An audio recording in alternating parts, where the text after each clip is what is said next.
guys, and welcome back to my channel. If you are a returning subscriber, welcome back to another video by your girl. And if you're just passing by, hopefully you like what you see, and if you like what you see, subscribe. So in today's video, I'll be doing another relationship 101 video, but this time I'll be doing relationship do's and don'ts, what I personally feel like you should be doing and what you shouldn't be doing in a relationship. But I feel like this is not a platonic relationship, so it's a romantic relationship, what you should be and what you shouldn't be doing. Okay, I thought it was just my hair. But without further ado, let's get straight into the video. Y'all know the vibes. It's that 6 times tension. I put too much blush, as you can see, looking all sorts of creepy, but hey, it is what it is. And I got my wig from Shara Hair. I think it's cute, I like it. I wish it was longer, but it was a gift, so it's a routine, and this hair is bothering the girlies. So I'm gonna start excuse me, I'm gonna start with the do's, then I'm gonna jump into the don'ts. First do is plan a life together. In as much as you guys are talking, because there's the talking stage, then there is the dating stage. No, there's the dating, then the talking, then the relationship stage. So if your relationship is in the talking stage, it's gonna probably majority of the time it transitions into a relationship. So during that time, you plan your future, plan in life together. You plan how many kids you want, where you'd like to stay. If somebody else gets a job in another country, another province, you literally have a set out plan. I was watching The Big Bang, and Amy and Sheldon have a relationship contract that states what happens if one gets a job there, what happens literally throughout the entire relationship. But it's unrealistic to get like a contract, because you never know what might happen. But it's always good to plan your future, to know, are you guys on the same page? Do you want the same things? Are your needs and wants literally the same thing, you know? Because I can't be with somebody who, let's say for example, I don't want kids, and I can't be with someone who actually wants kids, because how is that gonna work? Because I don't want, and I wouldn't want to compromise, and I wouldn't want to make him compromise in terms of having kids. So you need to plan. I feel like also in the dating and talking stage, this is where you find out, are you guys compatible, what's going on, and so on and so forth. Next one is developing an emotional intimacy, finding out what your partner needs emotionally. Emotional stability is very important in a relationship. How your partner maneuvers their feelings, how you maneuver your feelings, and how you maneuver your feelings together. That is very vital, because also an emotional connection is much more important than a physical connection. Because if you guys are not emotionally connected, how is the physical intimacy going to be like? You know, sometimes you can be physically attracted to someone, but you're not emotionally attracted to someone. So how would the relationship work? Because I feel like the 4 stages of life, I don't know what you call it, the 4 stages of life are important. You have to have an emotional connection, a mental connection, physical connection, and a spiritual connection, because they go hand in hand. Your spiritual connection is, I'm a very religious person. Are you religious or are you spiritual? So we maneuver around that. If you both religious, it works out good, fantastic. If one is religious and one is spiritual, yeah, that's the word, spiritual, then it works out, because you believe in something. When one is atheist and one is religious, then the dynamic kind of clashes, because let's say we're eating and I want to pray and you don't. So how do we work around that? Because I was watching Love is Blind, and then this guy was like, he's not big on religion, but she is. So the relationship couldn't work because of that one factor. It was just that one factor. but the emotional connection was there, everything else was there, but that one factor. So attraction, obviously, when you meet somebody, you see them the outside, that's the physical attraction before actually jumping into having sex with somebody. And then the sex brings emotions, because you can't be having sex without emotion, right? Unless y'all built different and y'all weird. And then there's the mental aspect.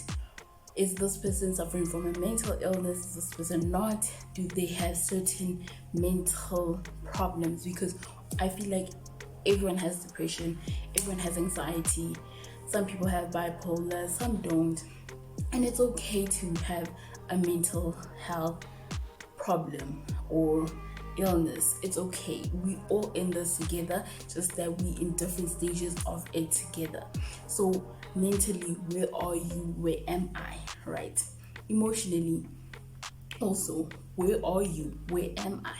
So it's important to have the 4 stages of life together, and it's important because that's what builds a relationship. Besides love, besides caring, besides loyalty, besides all of the other aspects, these 4 stages are vital, they're critical. Next one is being honest with each other.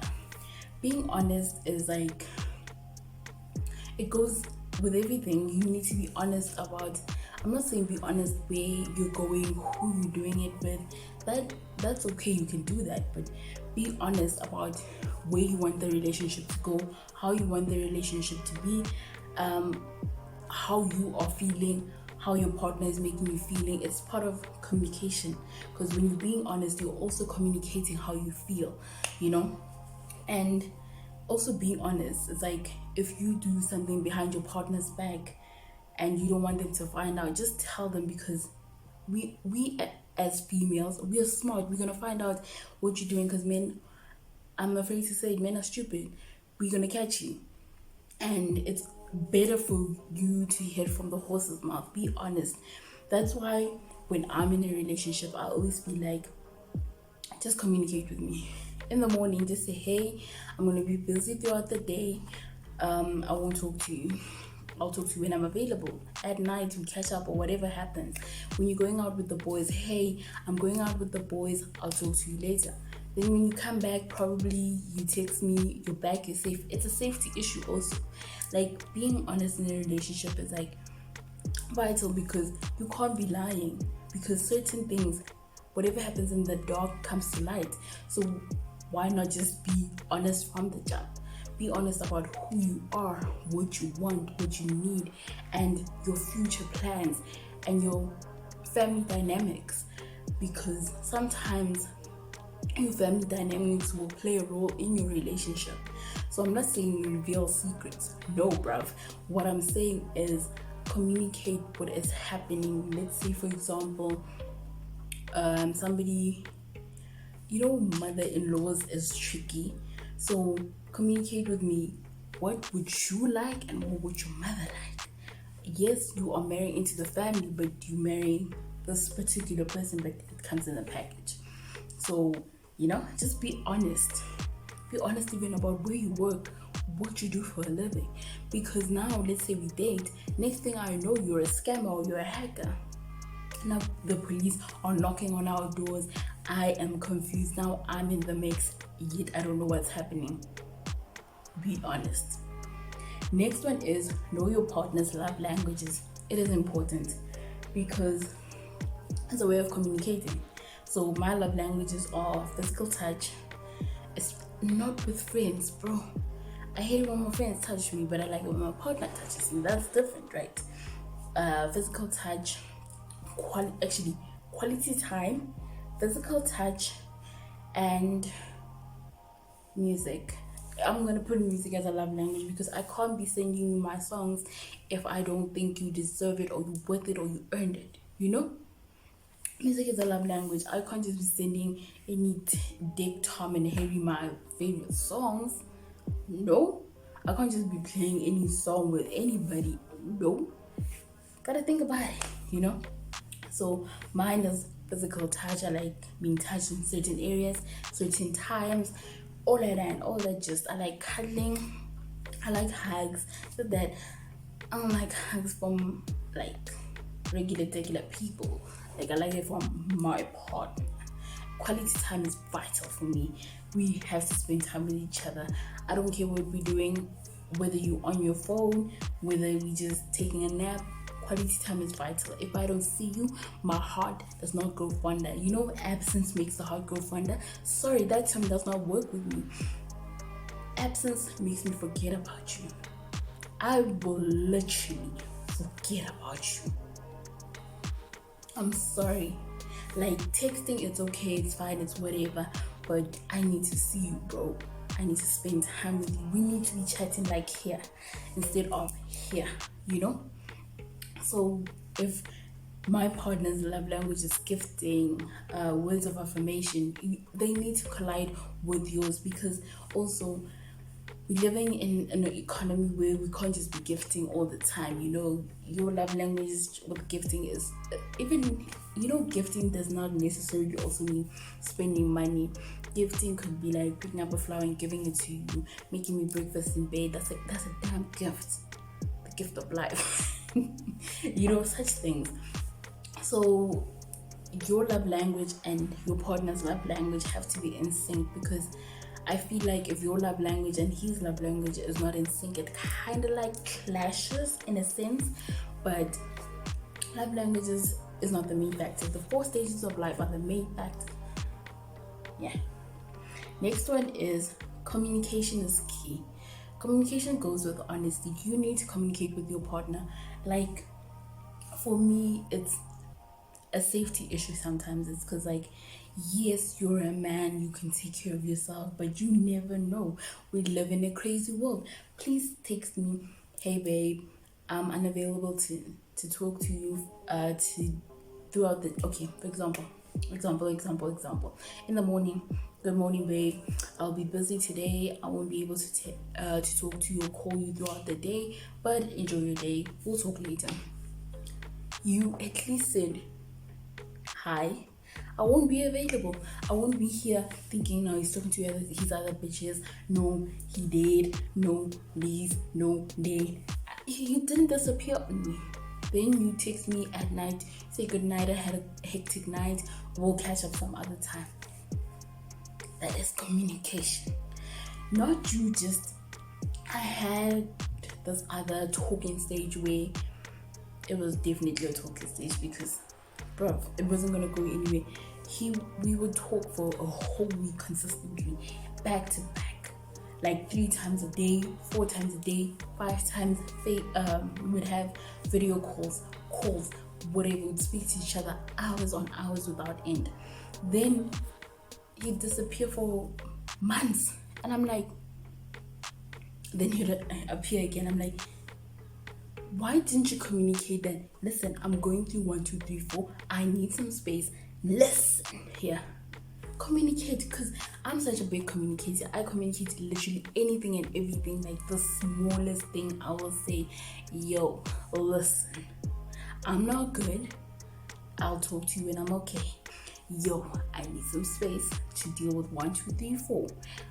I'll never say I need a break, because I don't believe in taking breaks. If we're done, we're done.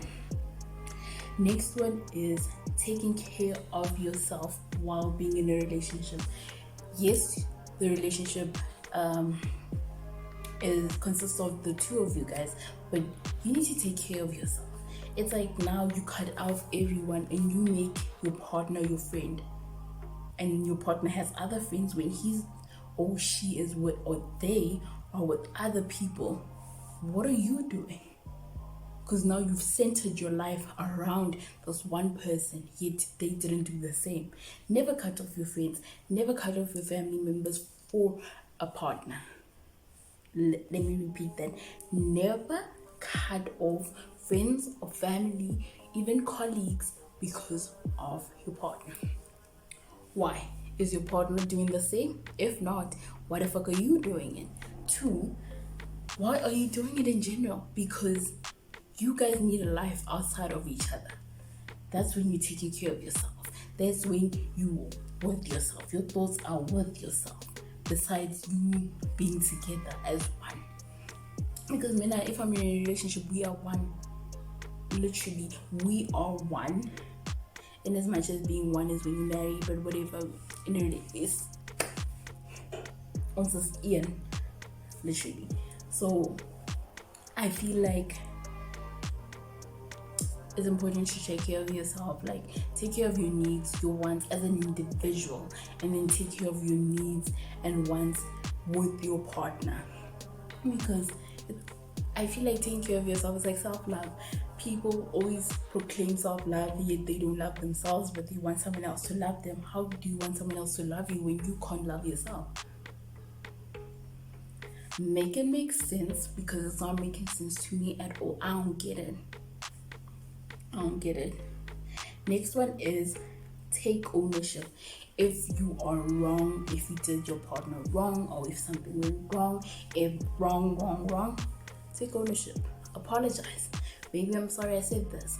Baby, I'm sorry I did that. Baby, I'm sorry there was a miscommunication. Sorry. Apologizing goes a long way. But don't just say sorry for the sake of saying sorry. Say sorry because you mean it and you actually acknowledge what you have done to the other person. Never just say sorry because an apology will fix everything. Too many sorries don't fix anything. Sorry could mean nothing. Actually, sorry means nothing without you acknowledging you're wrong, acknowledging the mistake you did, and acknowledging that you hurt the other person. Other than that, it's just wah. Literally. Yeah. And when you're taking ownership, don't blame, don't apologize or say, but you did this to me, you did that. Just say, I apologize, I hurt your feelings, I did this, I did that, and I would like to apologize for the role that I played, and that's it.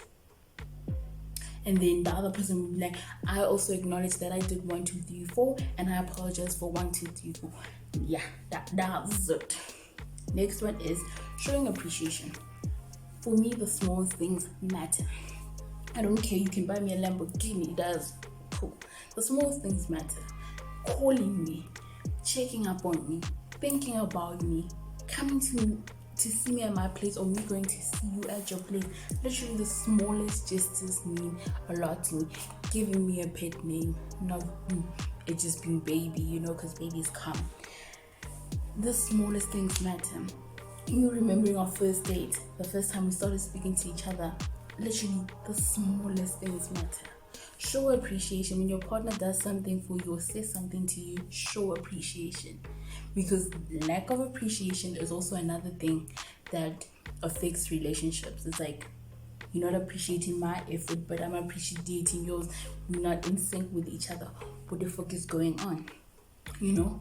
That's another thing. Next one is showing affection. If I'm an affectionate person, I would like my partner to understand. If they're not affectionate, to them to understand this is my love language. And I'm not saying let's do PDA, but at least let's show me affection, show me you love me. Sometimes you don't need to say it, just show it to me. Last is do have practical expectations.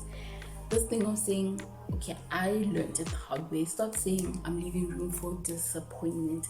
Just have practical expectations. Having practical expectations is not what we see on TV, not what we see in real life, but these relationship goals. Get that out of your head. Focus on the main thing. Like expectations that this person is not always available. Could be easy. People are working. We are working. Can't always be talking to you. So have realistic expectations that this person is not going to always be available. They'll be available at a certain time, and they will communicate with you when they are available and when they are not available. Such expectations, like practical expectations, like today I won't see you, you have an emergency, or you're chilling with the boys. This is why you need to have a life outside your relationship, because if he's with the boys, what are you doing? So you need to have realistic expectations. Sometimes if let's say your previous relationship, for example, me, this person, I was his wallet, he took me everywhere. I'm not gonna expect the next one to do the same. We're not all the same. You can't even compare relationships. That's unrealistic. You'll never be happy if you start doing that. Anyway, now let's move on to the don'ts. Number one, first things first, rest in peace, Uncle Phil. For real, you're the only father that I ever knew. First one is, don't lie. Don't lie. Be honest. Do not lie, because whatever happens in the dark will come to the light. Women are smart as fuck, and men are dumb as fuck.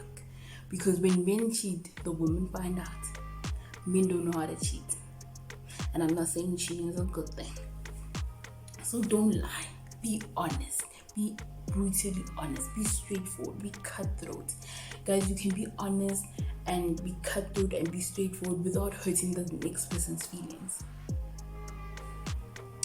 Next one is, don't always be negative, like leaving room for disappointment. And if things are not going right, always being negative. If your partner's right or die, you need to always be positive on whatever is going on with their lives. You need to be the positive impact. You can't add on to the negativity that they are having or that is already happening in their lives. You need to be the light, because this little light of mine will shine, you know. So that's what you need to be. You need to be the light of their life. You need to be positive, because two negatives don't make a positive. Two positives don't make a negative. You know, so one needs to be positive and the other one can be negative. But in terms of whatever is going on or happening in their lives, you know, one needs to be positive when one is negative. Like, for example, you could be working out and you saying, I'm so fat, and he'd be like, nah, you looking good, check the scale, do this, do that, you know, such things. Next one is, never break their trust. Breaking trust is cheating. It's lying. Miscommunication is also breaking trust, because why are you disappearing? Why are you not communicating? And now I'm sick and worried about you, thinking you're in a ditch, you're dead, can't you? You're living your best life out there. Don't break somebody's trust, because building trust on its own is already difficult. It's a task. Now when you break it, rebuilding it is like going to be even tougher, because any little mistake you do, they're going to throw it back in your face. And now it's just like, why are we even in it now? You know. Next one is, never take your partner for granted. Never. That goes with showing appreciation. The smallest things matter, guys. If you see Hannah Montana with Miley Cyrus, it's literally the same person. But anyway, that's an example. Buying them Gucci. Hannah Montana is buying Miley Gucci, and then me and Chris Brown, for example, he's not buying me that. You can't compare the two. Chris Brown could literally be making effort to call me every day, to see me every day. Miley sees this person once a month. You know, the smallest things matter. I'd kill for a phone call, you know. Smallest things matter. And also, don't buy me Gucci though, but you know. Next one is, don't always blame each other. If there's a fight, when it's time to apologize, but you did, I did, they did, that's not resolving the issue. That is not going to resolve the issue, because if you're always blaming each other, how will the issue be resolved? There is no way, because now if we come together and we speak about it, and you say, I apologize for hurting your feelings, I acknowledge what I did, and then you say, but that's not an apology. That's not an apology, because it's going to say, but you said this to me, you did this to me. Just leave the apology, right? And then when you guys are working through it, you can say, but when you said this, when you did that, you hurt my feelings. There's a way to communicate without blaming each other, right? Next one is, never give them the silent treatment. Guys, the silent treatment is a trigger for certain people, because if you go silent on me, I feel like it sometimes goes with abandonment issues, but let's not get into that. The silent treatment is like a trigger, or I don't know what you call it. It's like a mechanism that rubs people off the wrong way, because why are you not communicating? Why are you not saying anything? Why are you ignoring me? Do I even know where we stand? Are we still together? What is going on? Yeah, such things. Because the thing is, communication is key. Communication is vital. And silent treatment is like, I don't want to talk to you, nothing's gonna happen. You can say, please give me space and I'll talk to you when I'm ready. You don't need to ignore me for weeks without end, and then you come back and you think everything is fine. Kahle.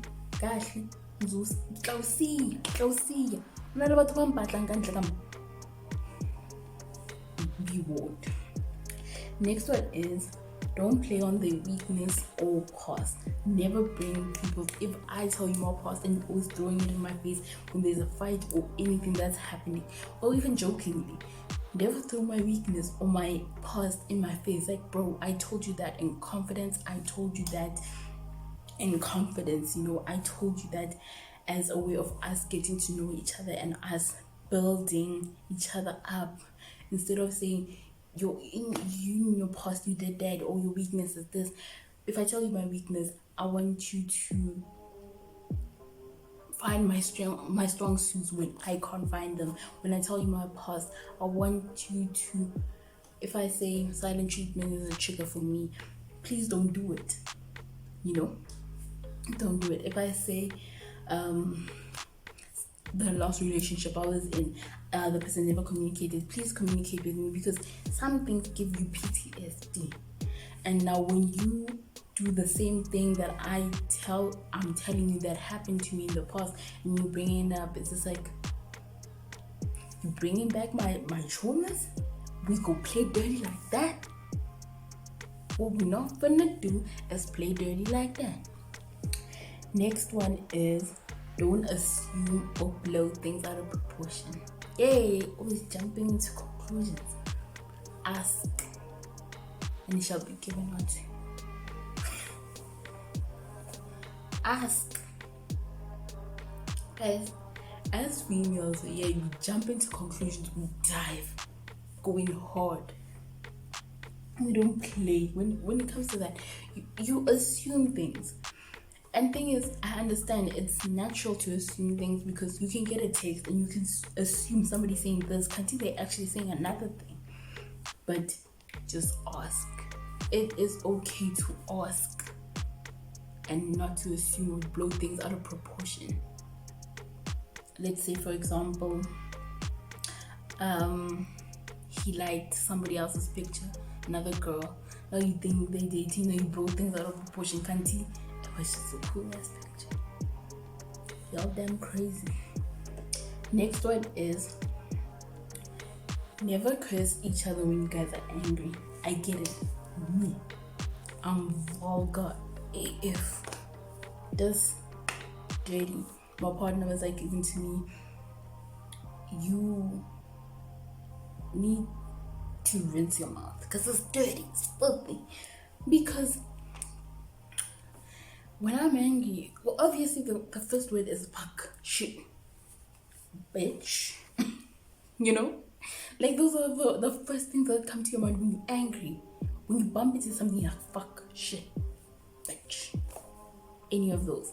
But don't curse each other, because you'll say things that you are going to regret. Last one is, don't generalize. Never generalize. Brings us to the end of the video. Don't forget to like, share, subscribe, and comment. And I'll see you in my next video. Bye.